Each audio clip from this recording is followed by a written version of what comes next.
Hi everyone, and welcome to the DevSecOps track. My name is Lars Lefevre, and I'm a volunteer in the OWASP community, and I'll be moderating this session. So during the next 45 minutes, we'll hear Ann Turner present Plain and Simple, the art of writing clearly. Please submit any questions you may have in the Q&A tab. And with that, I'll hand over the words to you, Ann. Take it away. Thank you. Thanks, Lars. Let me just get my screen sharing and hopefully not mess this up right from the start. Okay, give me one sec. Okay, is everything sharing okay? Can you see my title slide? Yeah, I see the slide deck. Fantastic. Okay, brilliant. Thanks everyone for joining my talk today. Plain and Simple, the art of writing clearly. All of us have come across writing that's almost impossible to interpret, whether that's legalese running for pages in service contracts, business speak of blue sky thinking and mission statements, or commercialese in every sales pitch that we've ever been presented. What we don't always recognize, though, is that we too communicate in our own mysterious language. As security professionals and developers, our jargon dictionary is full to bursting. Our technobabble is, quite frankly, mind-boggling. A lot of the information that we communicate is in writing. Emails, reports, design documents, manuals, and wikis. And the quality of that communication can be the link between what we do and the recognition that what we do has value. It can also make the difference between whether we get budget and resource for things that we need, whether people take the actions that we need them to take. So in this talk, I'm going to break down the principles of plain language to help you communicate clearly, plainly to whoever it is you're writing for, whether that's board members, technical peers, or new starters. I'll explain how plain language benefits everyone, no matter their experience, knowledge, or level of literacy. And I'll also give you some practical tips that you can use to help make your writing more effective, whatever you're trying to say. Just get this to move on. Before I get into the main part of my presentation, I thought I'd just give you a quick introduction to myself. My name's Anne, and when I'm not at work or annoying my cats, I can be found around the virtual roads of Watopia or any of the other worlds in Zwift. I ride an obscene amount of kilometers in that game, but hey, fitness without leaving home. Professionally, I've spent 14 years working in various information security consultant roles, both within internal security teams, consulting with other areas of business, and also as an external security consultant, assessor, auditor. I've been I've been a security standards and risk management specialist through most of my security career. I actually came into security through training and communications. My educational background is in language and linguistics. So not the study of multiple languages, but the way that languages work, effectively the science of language. In all of the roles that I've had within security, I've functioned really as a bit of a translator between my technical colleagues within security teams, engineering departments, and then with non-technical teams in other parts of the business, from senior management to end users, call center agents, and so on. More recently, I actually left my consultant role and have set up my own business, Affinity Editorial, working as a cybersecurity specialist, writer, editor, and proofreader. So without further ado, I will get into the main part of my talk today. Just one final thing before I do, I want to just add a quick caveat that my talk is about plain language today, not plain English, but because the conference is in English, I'm an English speaker, and my other linguistic knowledge is language knowledge is dismally small. I'm working on it. My examples will be in English, but all of the concepts and principles that I talk about today apply across most languages. So I hope that there is something that's useful in this talk for everyone. Okay. So the technology sector has a huge vocabulary of terms, and the security sector even more so. So we have specialist terms, things like ransomware or phishing, malware. These mean very specific things. They may well have started out as jargon terms that have now been adopted more widely as part of our specialist language, if you like, for the community. One word that I think is a really interesting one under the specialist terms is an exploit.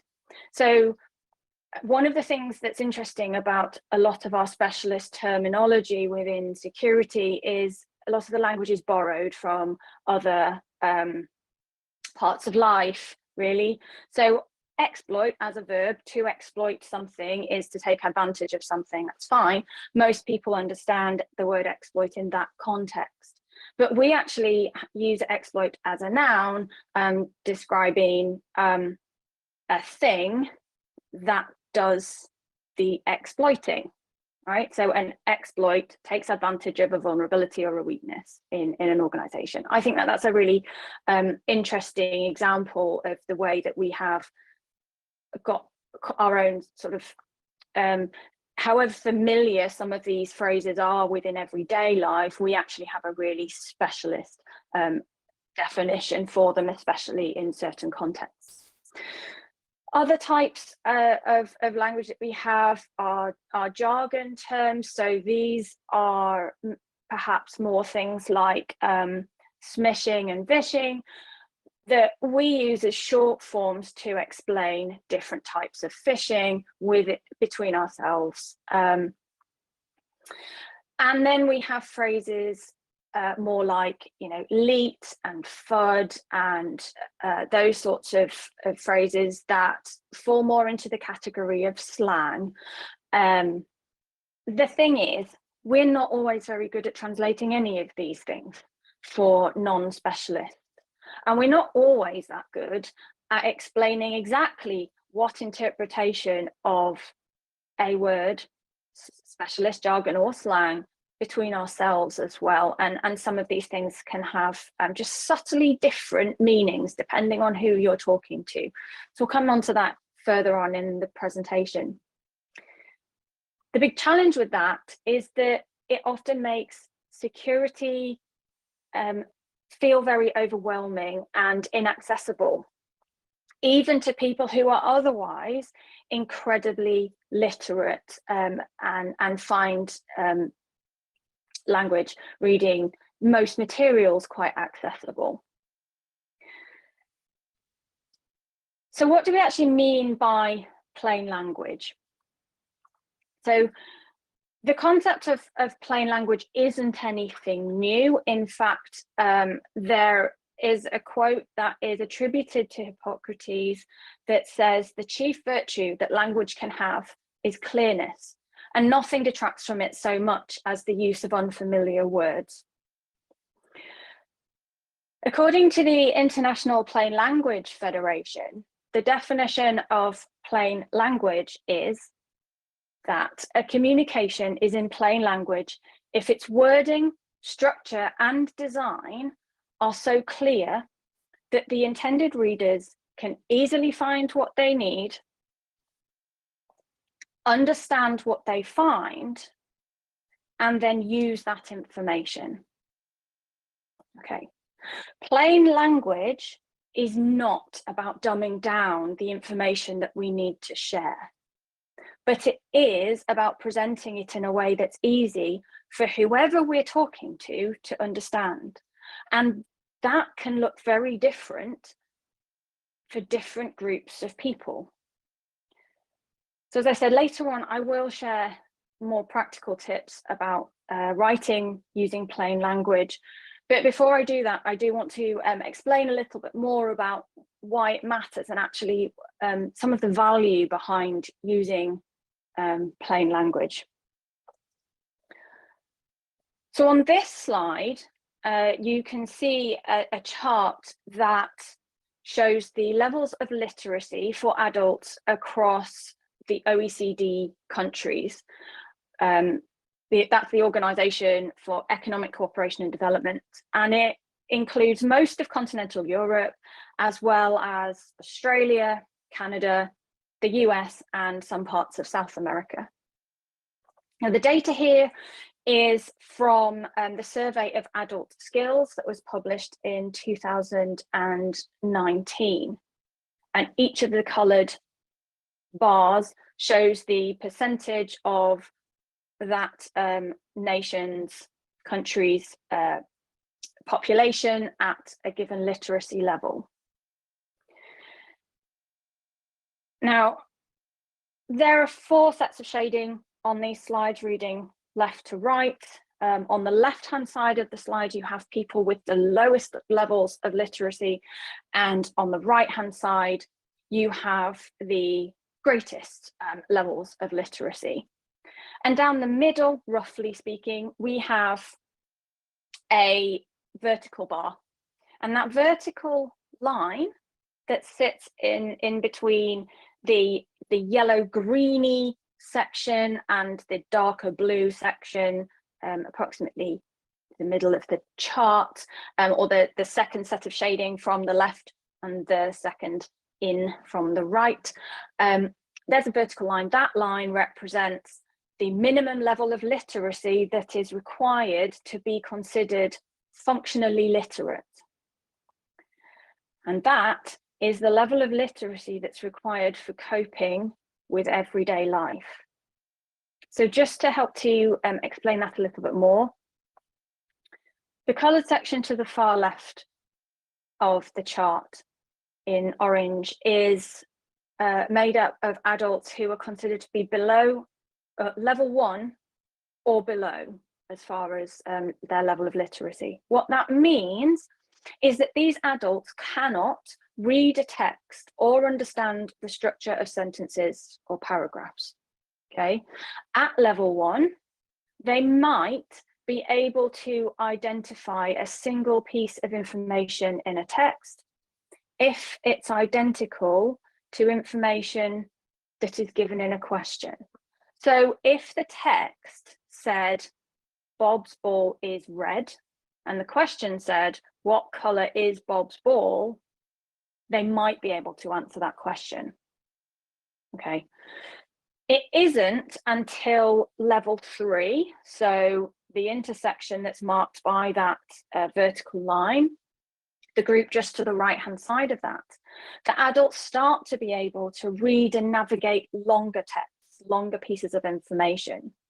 And that is considered to be the minimum level of literacy that's required for coping with everyday life. And in a lot of cases, increasingly in modern life. For everyone that sits to the left of that vertical line, things like navigating a bus timetable, reading a menu or recipe, or reading instructions are off the table. In the UK, that line represents about 49.5% of the adult population.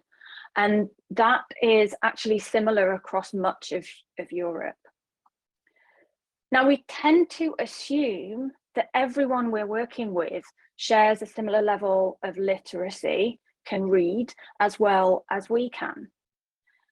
But that couldn't be further from the truth. And actually, the more clearly and simply we can communicate important information, the more accessible it becomes.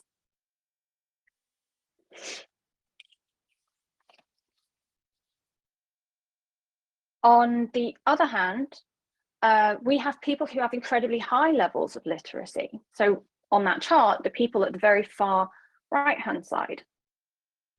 On this slide, I'm showing a quote that's taken from a government writing guide in the UK, specifically talking about writing well for specialists.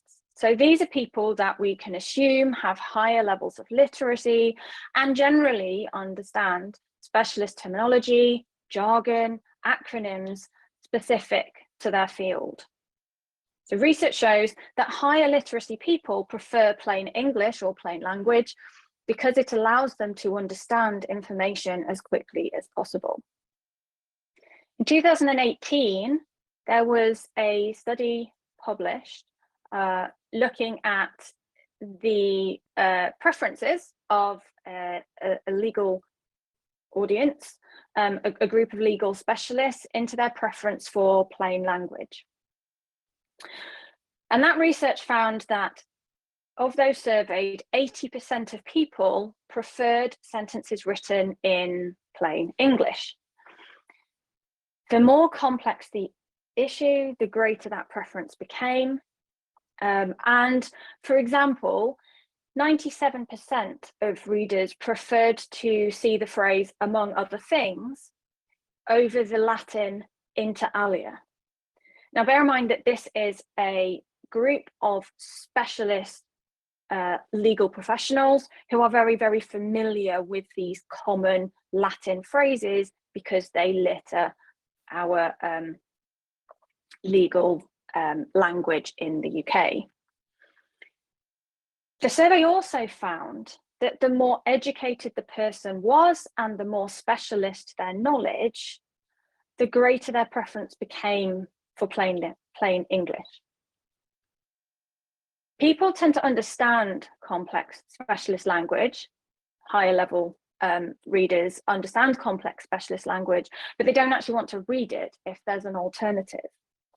And the reason for that is that the higher the level of literacy we have often translates into the amount of content and information that we have to process in any given day. Just think how many emails you receive every day that we communicate through Slack and messaging tools. And all of this requires reading, and without accessibility tools, it requires reading. We're bombarded with words all day, every day. So people who are highly literate, this can often mean that we're short on time, and our reading demands, the reading demands that they have are incredibly high. And so it helps when we can access information really quickly. And plain language and reading simpler documents helps to make that easier to do. Plain language also has a lot of benefit to play when we're working with people who are reading in a language other than their first. As we often work with international colleagues, and this is an international conference, this is something that we need to think about every time we put fingers to keyboard. Now, there is one thing that I want to add here, and that is that plain language can do a huge amount to help people with lower levels of literacy, as well as people who are just bombarded and overwhelmed with information every day. But that isn't enough for everyone. Some groups might still be excluded from accessing that information. And that includes people with very low levels of literacy, as well as those with specific disabilities or reading and comprehension difficulties. So when we're writing things like instructional texts and public information documents, so I don't necessarily just mean public information, but think information documents that you need everybody in your organization to understand, we might need to go one step further than plain language for these groups.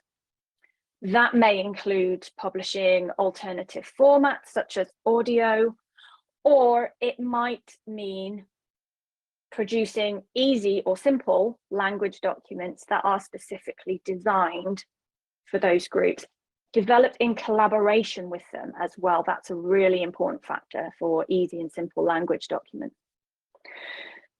That is beyond the scope of my talk today, but I just wanted to include it because I think it's important that while plain language does a lot for improving accessibility, it doesn't make a text universally accessible. Now, as with all good things, there is a standard coming for plain language. Actually, there's been a standard in pipeline for a very long time, as you can see here. In 2010, the International Plain Language Federation organizations proposed the development of a standard for plain language. Now, this standard, as the wording is, it's plain language. So this is a universal standard. It is not a plain English standard, and it is tries to be as language agnostic as it can. The proposal for the development of an ISO standard for plain language was approved in 2019. And since then, there's a technical working group that has been working on developing the standard, which is representing 18 countries and around 20 languages there. The standard itself is due to be published later this year, so probably mid to late summer now, we're talking. But because this is a security community and we live, there's standards coming out of our ears, I thought I'd share that we're not the only people with a love of standards.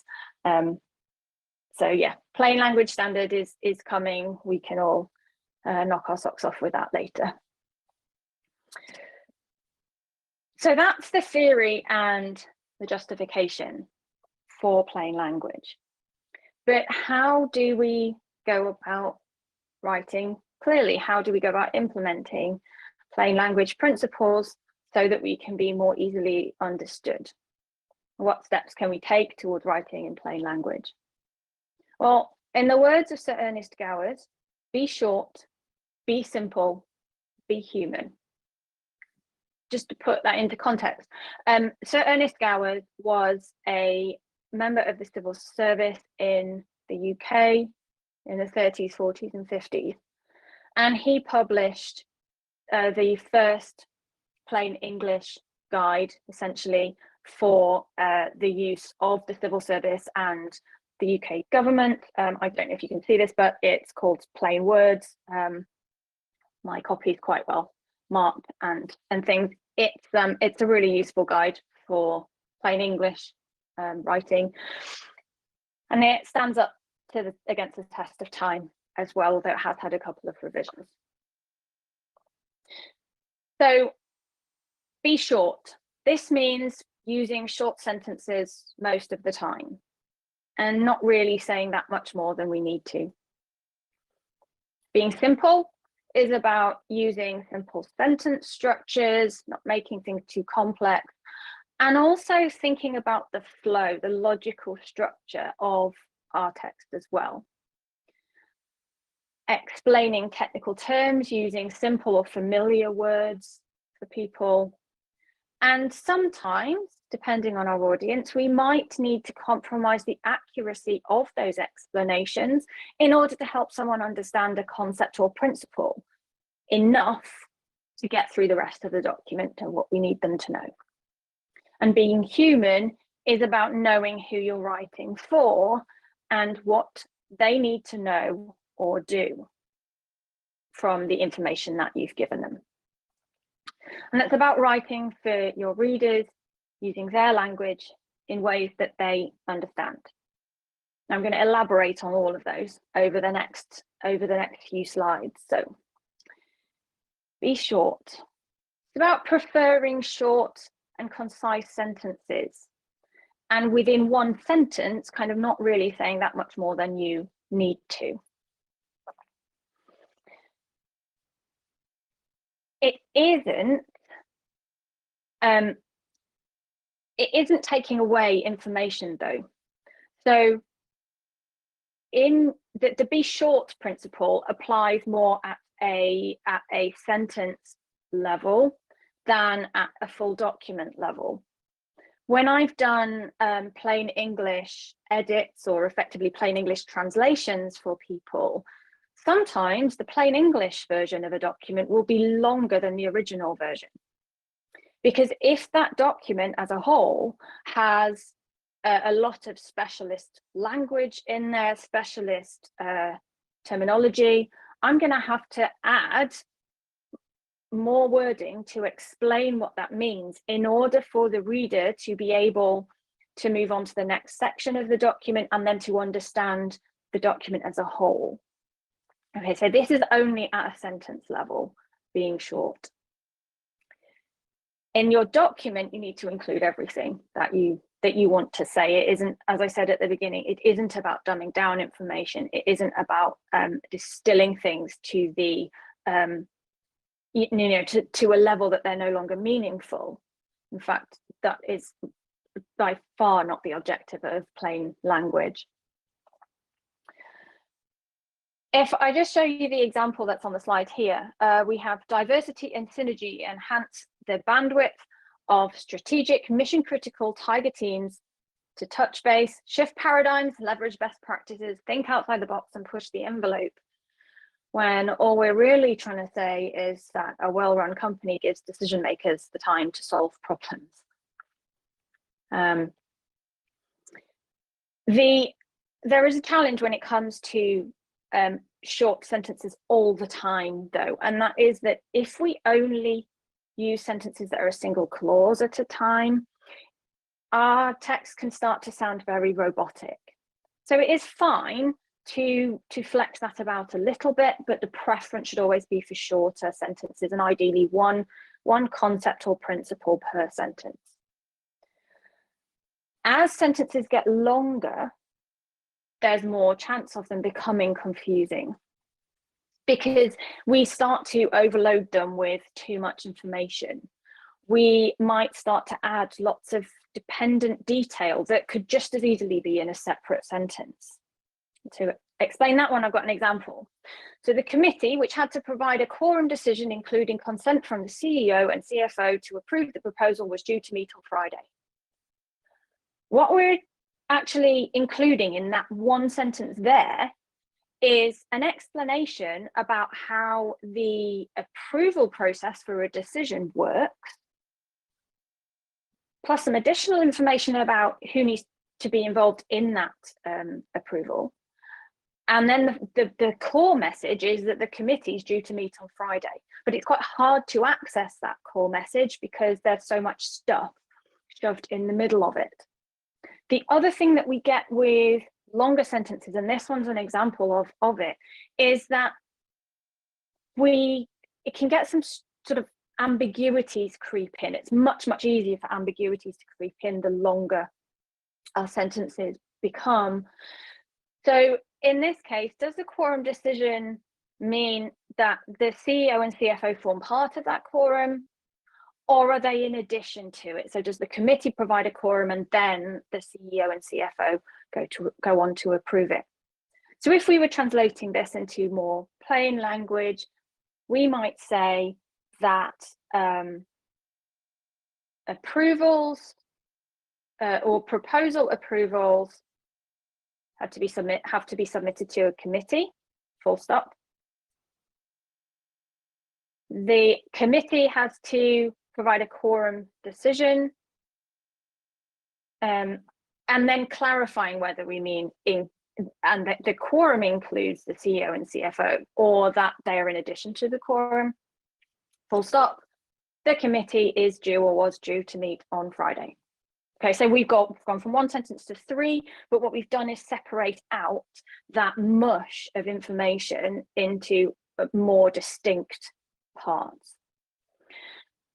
And another thing that particularly in English and in a slightly different way in other languages we end up doing is using too many words or elements in the subject. We see this quite most commonly in journalistic writing, but it does creep in all over the place.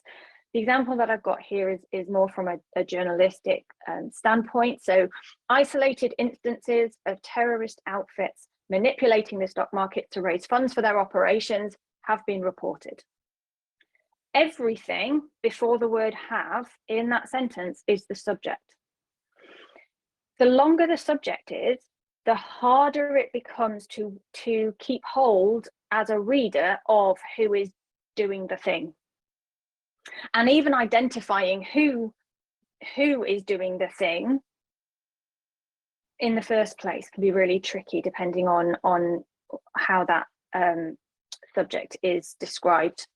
So that's something also to just, to be aware of. These problems tend to go away when we think more in short and concise sentences. The next one, be simple. So I started by saying use simple words, but that's really not the best way to describe this. It is more about providing familiar words, and that's familiar to your audience, not necessarily what you consider to be familiar. It's about avoiding jargon terms if we can.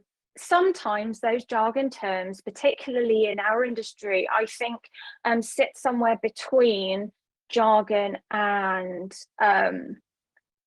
our specialist vocabulary. And where that's the case, treat it as if it was a technical term and explain, provide a definition, provide an explanation in familiar language for any terms that your audience may be less familiar with. And as I also mentioned earlier on, it can be worth adding these familiar language or plain language, everyday language explanations for things, even when we're talking between our peers, because we all have a slightly different way of understanding everything and a way of understanding the terms that we have within our industry, depending on our specialism. Okay, and so it can help to things like cloud, for example. Cloud can mean so many different things. So including a brief explanation of that in your document, even if you're writing for your peers, so also security people, also technology people, can help just to make sure that everyone has a common understanding for that word in your document. Okay, that is supporting your reader in understanding what you're trying to say.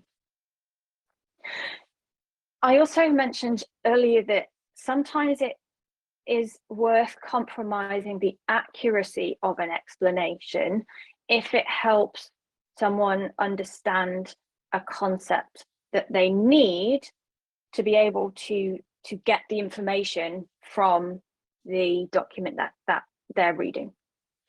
And so, as an example, if you're talking to a non-technical person, someone who doesn't have much network understanding, they have a phone, but it's a bit alien, you may, just hypothetically, need to explain what a firewall is to them. Now, if we're talking to our peers, we would need to explain what type of firewall, where it's sitting, what its function is,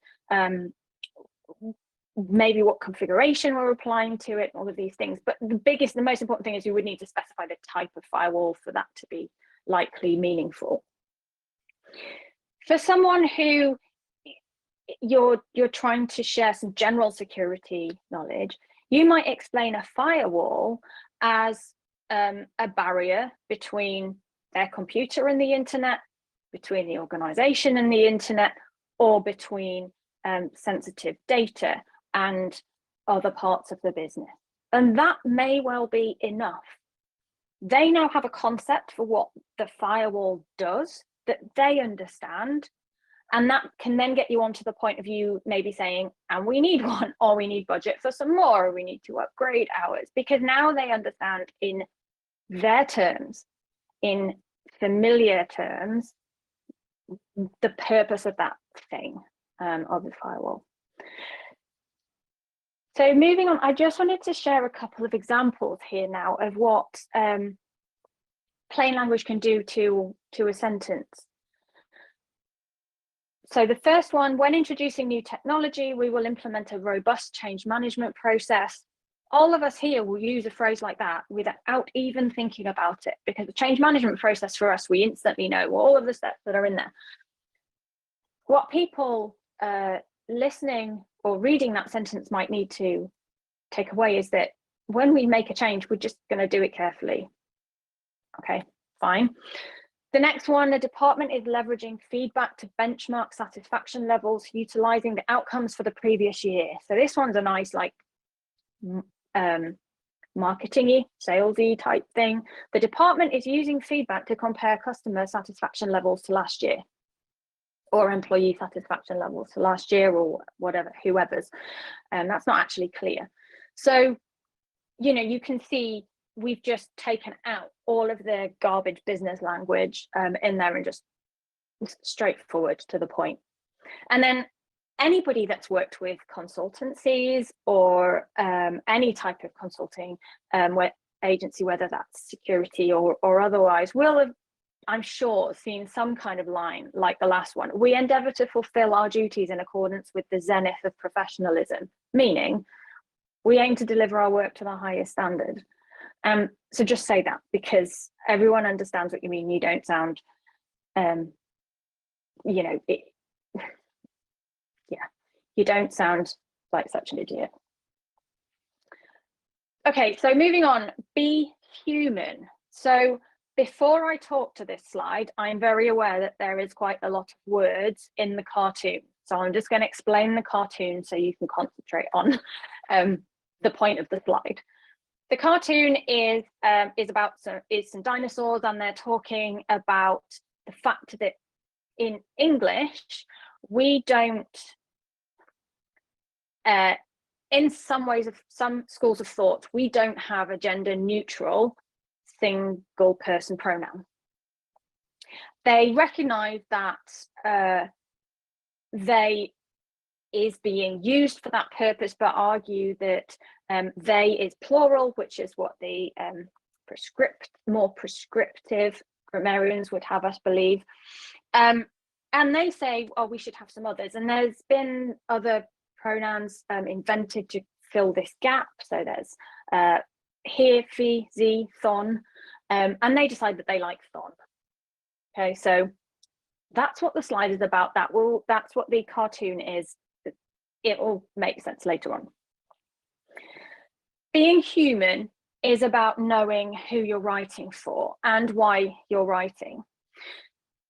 And that's about what you need, either what they need to know or do, or what you need them to do. Okay, but when we're doing this, we need to put the reader first, and we need to write in language that they understand. That means that we will be writing,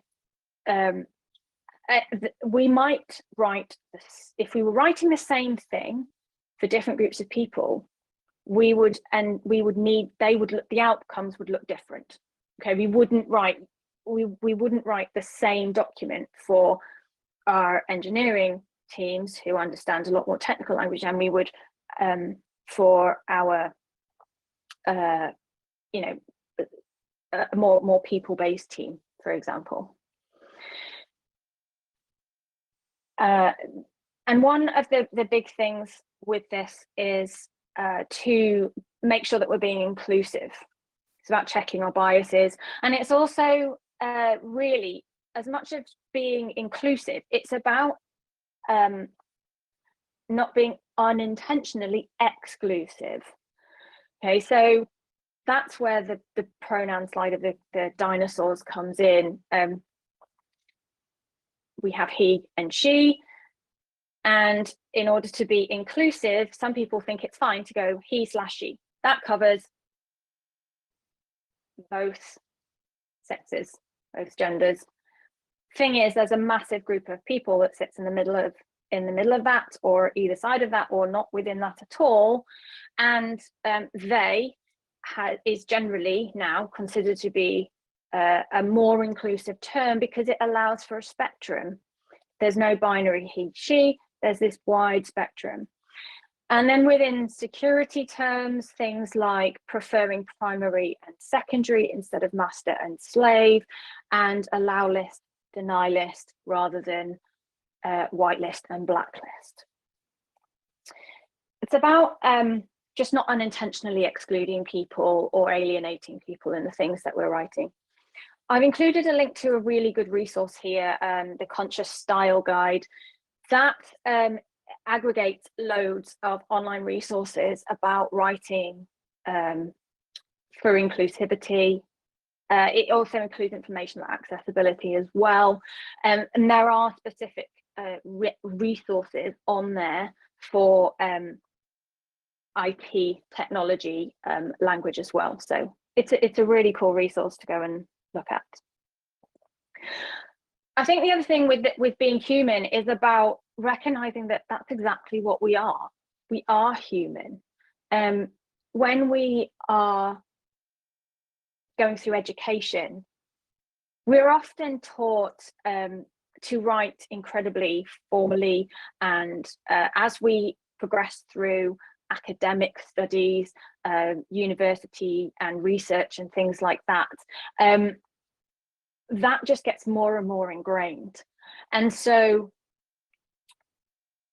when we leave academia, we've been sort of indoctrinated into this sort of academic style of writing, this incredibly formal, use big words, howevers, therefores, you know, and all of this stuff. It makes very messy writing,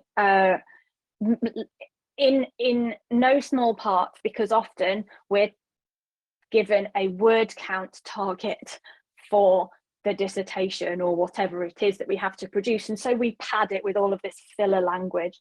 And then when we move into business, we hear all this kind of buzz stuff going around, so so we take it all in and we reflect what we hear and read elsewhere in our own writing as well. So it is just thinking about those things and going, hang on, if I wouldn't say this stuff to anyone, so why am I writing it in that way? I think that's a really useful just thing to catch yourself on a little bit. There are other considerations that go into plain language writing beyond the words that we use, and they fall into categories of layout and design. So this is things like using headings and subheadings and breaking text up into smaller sections. And as I said before, making sure that there's a logical flow to those sections. And actually, the discipline of having to create sections will help that logic, you to process that logic flow as well, which can help you then to explain something better in the future because that logic flow is more ingrained for you too. Use of color as well, that can make a difference. Not so much when we're just doing, standard text, but if you are using color, one thing to be aware of is that there is sufficient contrast between the colors that you're using. Some colors are difficult to handle reading in any great amount, and some people can't access color. And if we fail to check that contrast is sufficient, it can suddenly mean that they are excluded from that information. Okay, there are plenty of tools online that you can use to check a color palette, and that you can also apply filters that check those color palettes for contrast and for accessibility of people who have different forms of color blindness. So yeah, if anyone's interested in those, drop me a note and I'll put something up in the in Hoover after. Font choice, again, another important consideration here. So font choice might be the size of the font. So, if you have to write a paper, if your organization, and I have been in places that say this, if you have to write a paper and it has to be no longer than 4 sides long, shrinking it down to font size 6 to make it fit isn't going to be great for getting people to read what you've written in the first place. So just, the publishing standard is equivalent to Arial font size 12, and then with a wider than one, slightly wider than single spaced lines as well. Just don't be afraid of stretching the lines out so that text is just easier. It's easier to separate the lines out. It's faster for somebody to read. Representing information in diagrams, tables, and illustrations instead of in words, where that is more appropriate to do, just do that. Illustrations can be useful as well, just to help to break up text as well. But yeah, don't be afraid of including diagrams. And white space, particularly if what you're sharing is going to be read on a screen where you don't need to worry about the cost of printing and ink and and all of that stuff. Just make sure that there is white space. So if in your sections that there is a wider space above each heading, and a little gap slightly wider than your standard text width between subheadings and the remaining content, using bullet points and things like that as well, instead of comma separated lists, like put those in bullet points. It all adds white space. But what that actually does, it might make the number of pages longer, but it makes your document much faster to read, because it sort of pops information into people's minds a lot faster.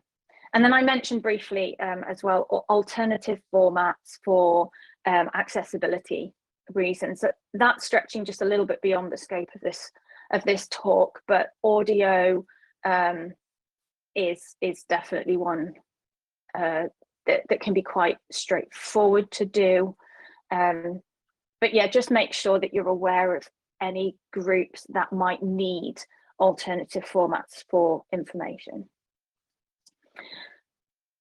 So I hope that this has been kind of useful presentation, probably a bit different from a lot of the talks over the last couple of days. But I think that language is really important, because communication is the core of what we do in security. We do some incredible things within security and as security professionals. But I think it's sad that so many of us in the profession end up feeling incredibly frustrated by it, because we don't necessarily get the buy-in and support and engagement from the people that we work with. And a lot of that is down to a difficulty in explaining what we're doing, explaining things so that they understand and can provide that support to us. So in today's talk, I've explained a bit about what plain language is and how it can kind of help us. It can help to save time, money, and resources through it being faster for people to get the information we need them to understand and make a decision, or to use that information. That saves so much time and energy for us as well, because we're not having to do so much backwards and forwards to explain and clarify things. Can help to improve compliance, because if people understand what we need them to do, they are more likely to do it. And it affects customer satisfaction, whether that's an end customer or a client, or internal people that we work with day in, day out, because we're just suddenly a bit more approachable and accessible and less scary and less overwhelming. I've also provided you with lots of practical tips for writing more clearly. I've tried to keep these as general as possible, so that they don't just apply to English, although my examples have all been in English. So in summary for that, be short, be simple, be human.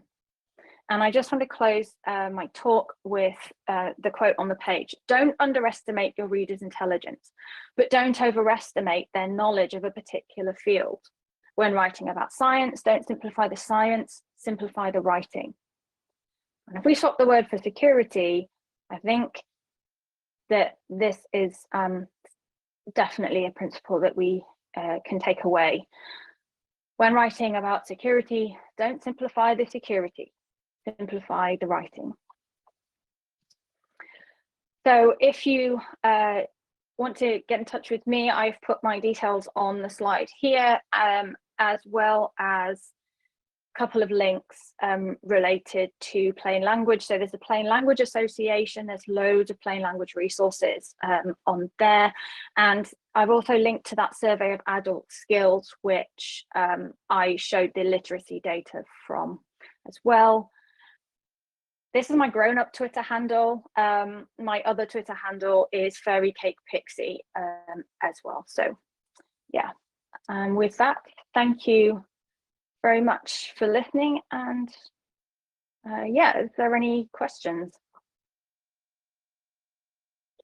Yeah, thank you for the interesting sessions. Very insightful. I see there are no questions in the Q&A, but I've got two of them. Is plain language appropriate when writing for technical teams about technical subjects? Yeah. So when we're writing for our peers, it's really about making sure that they can take in information really quickly, and plain language can help us to do that. It can also help just with one of the things that I mentioned was that we individually can have very subtly different understanding of what a word means, what a term means, what it applies to.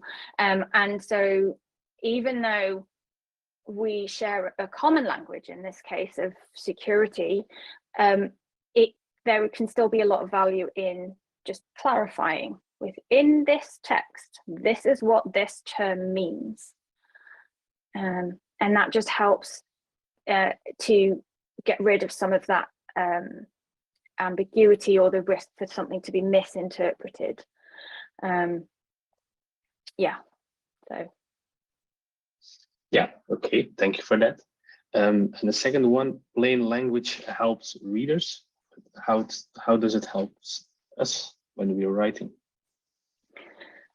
So as writing, it's as far as writing goes, we don't have to try to seek that sort of elevated academic style of writing that we, like I say, we can often end up being indoctrinated into.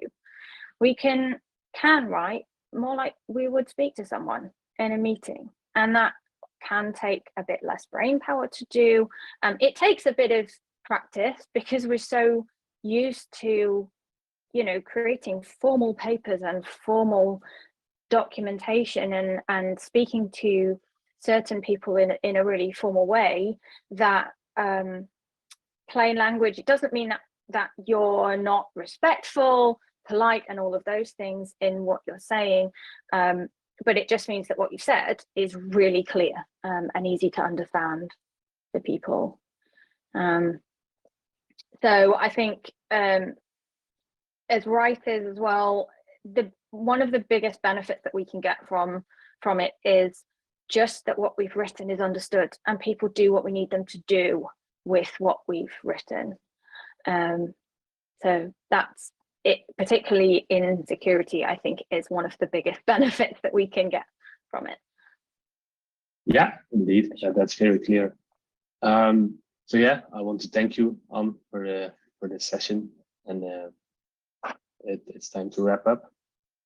Thank you, Lars. Thank you, OWASP, for having me. Yeah, and enjoy the rest of your conference.